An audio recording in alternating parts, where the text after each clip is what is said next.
প্রিয় দর্শক, আমি তো রয়েছি দিল্লিতে এখন রয়েছি যন্তর মন্তরে, দেখতেই পাচ্ছেন। কিন্তু আমি এখানে ঘুরতে ঘুরতে যে খবরটা পেলাম সেটা হচ্ছে যে চিন্ময় প্রভুর জামিন আজকেও হলো না।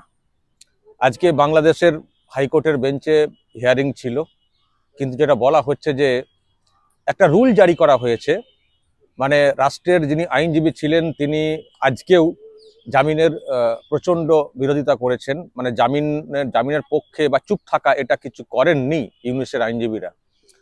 তো এই পর্ব চলেছে, কোর্ট রুল জারি করেছে। যেটা খবর পাচ্ছে আমি দর্শক, এখনো ডিটেলস ডেট টাইম বলতে পারছি না, কিন্তু যেটা বলা হচ্ছে যে 2 সপ্তাহের জন্য মানে বিষয়টা পিছিয়ে গেল।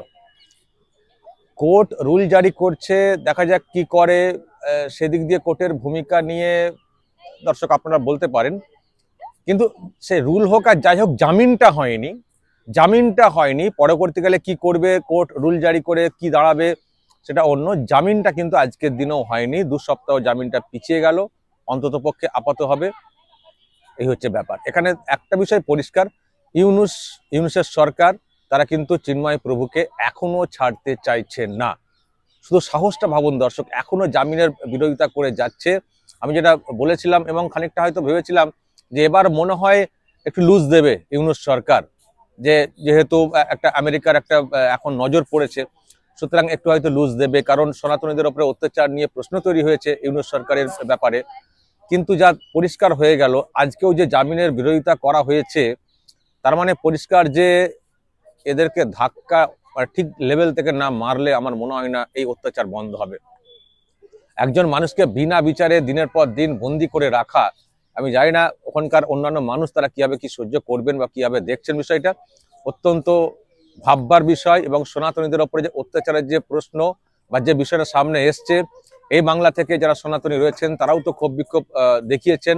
এবং আবারও আজকে যে খবরটা এলো যে জামিন আজকেও হলো না, হাইকোর্টে মানে মামলা এলে জামিনের একটা সম্ভাবনা ছিল, সেটা মনে করা হচ্ছিল, কিন্তু আপাতভাবে আজকে অন্তত হয়নি। এখন রুল জারি হয়েছে, সেটার পরে কি করবে, কি হবে না হবে, সরকারের কি বক্তব্য পরবর্তী সময় আসবে সেটা অন্য বিষয়, কিন্তু জামিনটা হয়নি আজকের দিনে, এটুকু কিন্তু পরিষ্কার।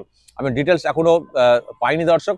আমি একটু তো ঘুরছি, দিল্লির বিভিন্ন জায়গায় ঘুরছি, পার্লামেন্ট ইত্যাদি সব এলাকাটা আমি ঘুরছি একটু আর কি, কারণ এই যন্তর মন্তর এইসব এলাকা পাশে যেখানে অবস্থান হয় এগুলোও তো খুব ঐতিহাসিক। তো যখন দিল্লিতে এসছি ভোট কভার করতে, তো এগুলো আমি দেখছি, কিন্তু দেখতে দেখতে এই খবরটা পেয়ে অবশ্যই মনটা খারাপ হলো বলতে পারেন। কারণ অনেক মানুষ কিন্তু তাকিয়েছিলেন যে এবার মানে হাইকোর্টে গেছে মানে জামিন হয়ে যাবে, চান্স আছে।